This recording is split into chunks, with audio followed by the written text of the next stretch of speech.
is part 2 to the cooking vlog, to the college cooking basics. This is going to be kind of like your basic kitchen skills with a Z that you're going to need to start getting into the cooking game. We're going to go over how to make pasta, how to make rice, how to cut garlic, how to cut an onion, some knife skills, stuff like that. So I have a list right here just to make sure I didn't forget anything. So we're going to walk you through all that. I'll give you some tips and tricks along the way on how to do all those things, just so that you have a really good baseline. If you guys haven't checked it out already, go ahead and check out last week's cooking vlog, which was college cooking basics, the equipment. That is down in the description. You can also click this card right here. Check that out first. Make sure you have everything, or just get an idea of what you might need to start doing this. Mainly for this today, you're going to need a pot, some knives, doesn't really matter what type of knives, just some knives, a pot, and then a cutting board. And besides that, you should be good to go. But you will need to collect some other things like a non-stick pan and some spatulas and stuff like that along the way, so make sure to check that video out. Let's jump into it, guys. Okay guys, so now we're going to go ahead and start off with some knife skills. Now I have two of my favorite knives right here. These were the first two knives I ever purchased when I got into cooking. We have a Japanese Santoku here. It's kind of like your basic knife, kind of good for everything in the kitchen. And then we have your basic utility / paring knife right here. Good for a lot of the littler jobs that this guy is just maybe a little bit too big and clunky for. So let's go ahead and just get into the knife basics real quick. Knives are very simple. Make sure to keep them as sharp as possible. I showed you a tip last week with a bowl or a cup. You also, if you get a steel with your knives, you can go ahead and sharpen them on the steel.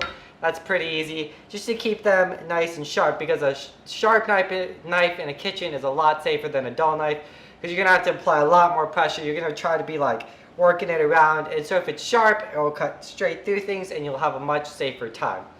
So we have our two knives here. To start off with, we'll go ahead and use the bigger knife. Now, there's a lot of different ways people hold knives, and there's a lot of really wrong ways people hold knives. People like to, a lot of reasons, for some odd reason, people think that this way, with the finger along the spine of the knife, is really safe, because they have a lot of control, because you can, like, I don't know, wag your finger at people. Like, no. This is very dangerous, because if your finger slips, you could do some damage. And plus, like, there's not a lot of control here. Like, the knife's all over the place. If you see it, you have a lot of firm pressure you can apply, but you're not holding the knife properly. Other ways people do it, this is safer, but obviously you can't get the control, because see, the knife's all over the place. But people like to do the hammer grip, like you're hammering in a nail. That's not smart, but a lot of people like to do it that way. The best way, my favorite way to hold a knife, is called the pinch grip. So you come along right here along where the handle and the knife meet, and you pinch right there. A lot of knives are indented right there, as you can see this one is, to let your fingers perfectly rest there. And it also, you normally hit the balance point of the knife right there, which makes the knife very stable. And then you can go ahead and cut, and as you can see, it's not very wobbly. This way, as I'm cutting, you kind of see it's rolling in my hand. This way I have a very firm grip, and I can chop very quickly. I can cut, I can do whatever I want with it. This is the best way to hold a knife like this, the pinch grip.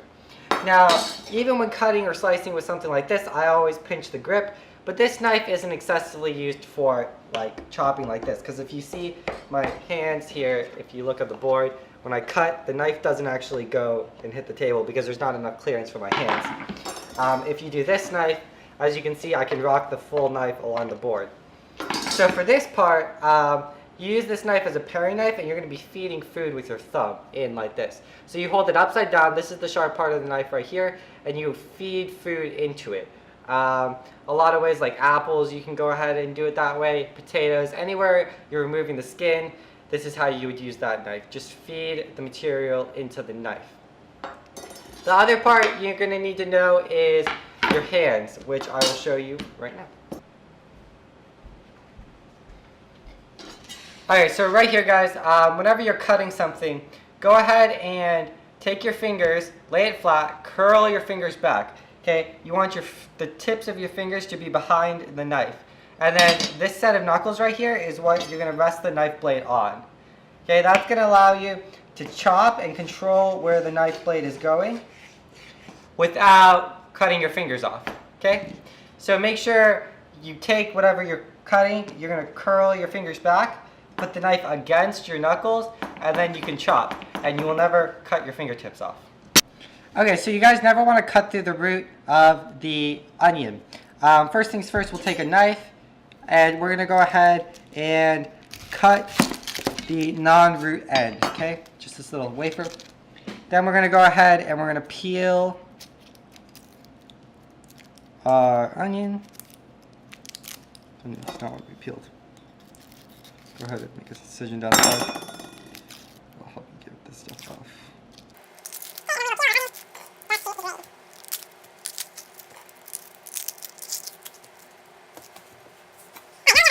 Go ahead and cut it. Let me bring the speed down just a little bit.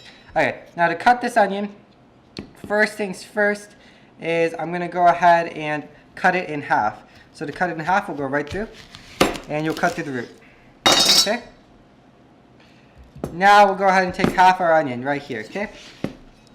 And we are going to start out by cutting some slits in your onion. Try not to cut through the root.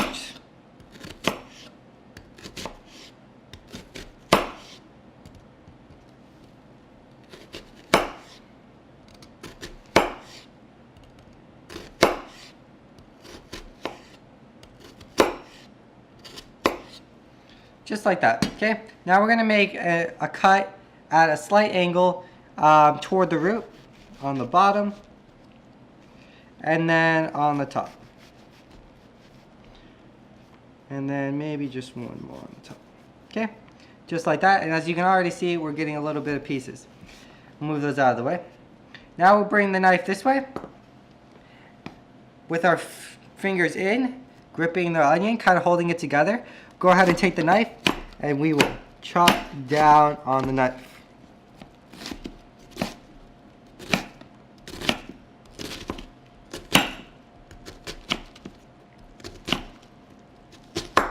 Okay, now we have some nice onions, nice and chopped. We'll slide that off. And as you can see, these are nice and cut up. Now, we'll finish off the root just by, let me get these out of the way, just by cutting up the excess that we had left. Never want to waste these things, guys. And you're left with just the root. You can go ahead and discard that. And now you have nicely chopped onions for sauteing, for tossing in a burger, for doing anything. Woo! Okay guys, so this is a garlic bulb right here. It's actually half of a garlic bulb. I've been using it, but this is what a garlic bulb would look like if you bought it at the store. Fresh garlic is always better than powdered garlic. It just tastes better. So to go ahead and get the pod off, you just pull it apart and pull off a single clove of garlic right here. And then we'll go ahead and move the rest of the pod to the side. Don't throw it away because there's a lot of these little pods per bulb.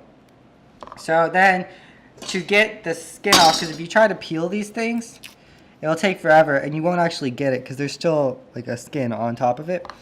So my favorite way, there's a bunch of different ways to do it, but you take the knife blade, you set it on top, okay, you hold the knife and you just smash, okay. Now that's going to allow you to peel all of this stuff off the garlic really nice and easily, and you won't have any of the kind of outer shell of the garlic. So throw that away. And then go ahead and cut the little stem off right there and throw that away. Now we'll just go ahead and chop up this garlic. So go ahead and do some slices into this.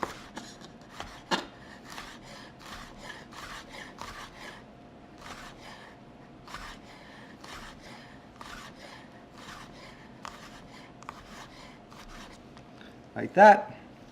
And then we'll go ahead and just dice all of these up.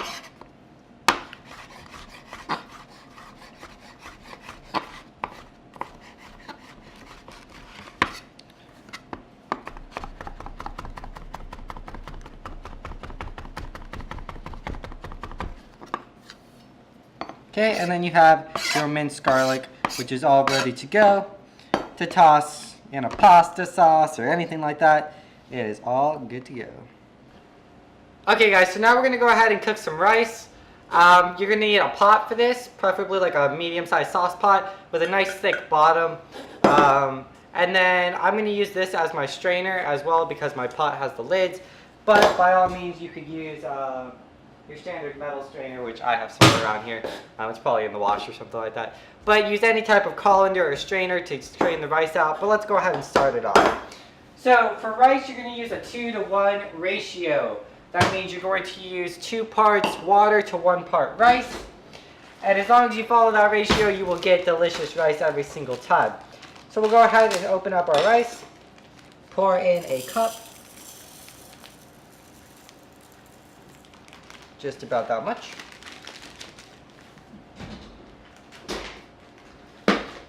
Okay. Now we have our cup of rice. Right. Oops, it's actually 3/4 of a cup. Let's go ahead and do a little more.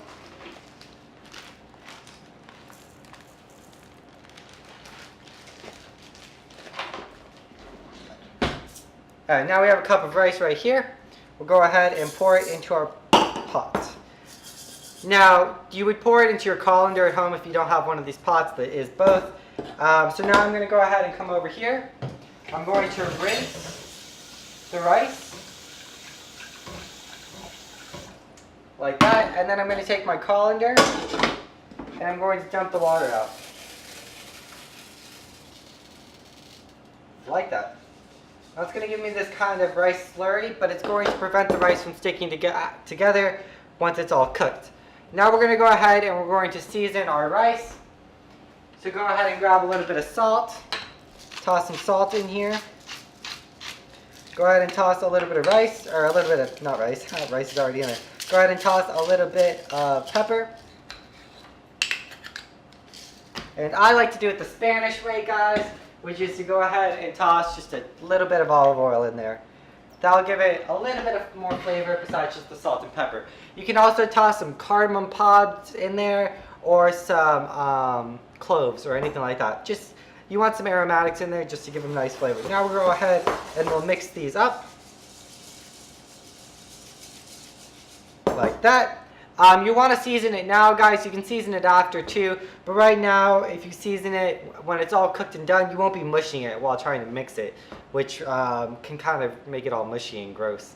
So go ahead and season it now while it's still raw, and then go ahead and add the 2 cups of water since we did 1 cup of rice. So here's 1 cup, and here's 2 cups. And then go ahead and slap your lid on there and head over the stove. Okay, now go ahead and bring it up to a boil as quickly as possible. And then once it's at a boil, you see the bubbles all rapidly boiling. Go ahead and make sure it's covered again and bring it down to a simmer, okay?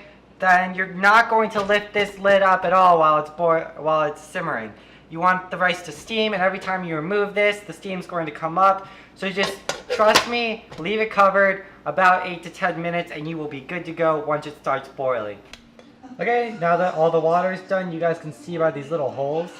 That means that all the water is bubbled out. So we'll go ahead and remove it. You guys can see the steam coming up. And we'll go ahead and fluff the rice up. Okay, and we have perfectly cooked rice, guys. And you can see all that steam just being let off because the rice has been steaming. And we have delicious rice. It's not too hard or not too soggy. Okay guys, so now we're going to go ahead and show you guys how to make pasta. Pasta is a very easy thing to make, goes great with everything. So make sure you know how to do it right. First things first, we have some water here in a pot. It is boiling, but very specifically, guys, it is at a rolling boil. That means that the boil is rolling. Rolling on a boil. That's right, guys. So right here, if you can see the bubbles, it's really hard because it's steamy, but the bubbles are kind of turling over. They're not just bubbling up on the bottom, they're kind of going into a roll. That's going to prevent your pasta from sticking, guys. You never want pasta that sticks. Okay, so now that we have the water, it's on a rolling boil, we're going to go ahead and toss a little bit of olive oil in there. That's also going to help you guys with not sticky pasta. So just add a little bit, not too much. but also not too little.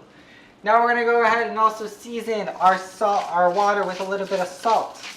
Okay, make sure it's in there. Now we have salt, olive oil, and water a-rolling. Okay, now we're gonna go ahead and grab our pasta. This is a nice spaghetti right here, guys, as you can see. It is kind of thin. The thinner the pasta, the easier it is and the faster it is to cook. So your angel hair cooks a lot faster than spaghetti, but spaghetti cooks a lot faster than like linguine. So we'll go ahead and toss this lovely stuff into the pot and wait for it to melt. Okay, once it hits the water, it's going to melt pretty quickly. And so it will slowly melt into the pot. But you want to give it a little bit. Don't kind of force it, otherwise you will break your pasta strands, and nobody cries over broken pasta strands except for me, because they would be sad. Okay, now that the pasta has melted a little bit, we'll take it and we'll fold it in with our tongs.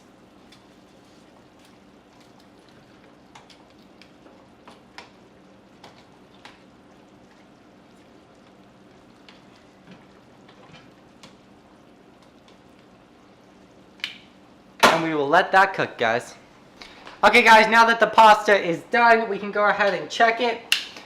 It's been chilling here for about 10 minutes, about 8 to 10 minutes. We're going to go ahead and just take your tongs, pull out a strand of pasta right here. Now we'll go ahead and preferably not burn ourselves and give it a quick taste test. You want your pasta to be al dente, which in Italian means to the teeth. So you want to just be able to apply like a little bit of pressure and your teeth to go into it. You don't want too soft of pasta, you don't want too hard of pasta. Now a fun fact, guys, as I rotate you guys around, a fun fact is that pasta that's cooked perfectly will stick to the wall. So we'll go ahead and zoom in. I'm going to go ahead and grab a strand of pasta. And we'll see if this old wives' tale is true. So we have our pasta, we throw it against the wall. It didn't stick. But I might have thrown it a little too hard, guys. Let's try it one more time. Let me also throw it as like a strand. Okay, and see if it sticks. Oh, it's still not sticking. One more time. Ah! Look, guys, right there. Ah! Let me bring you guys in. Check this out. It's stuck. Alright, so maybe it's not the most accurate thing in the world, guys. Preferably, I think you guys just tasting it is a smarter way to go. But if you feel like doing something cool, go ahead and see if you can get it to stick on the wall. Which it just did again. That's pretty good. Not gonna lie. But yeah, go ahead and throw this away now, because that's not good to have pasta that's touched the wall and everything like that. But now we're gonna go ahead and grab the lid, grab the pasta, shut the stovetop off. We have the pasta here. And then we're gonna go ahead and strain the pasta water. Just losing some noodles there. And strain it.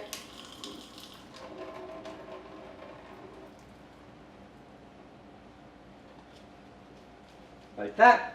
Go ahead and toss a little olive oil in there, guys, just to make sure it doesn't stick. And then mix it around. And you have your pasta. Bam. Go ahead and toss a sauce in there.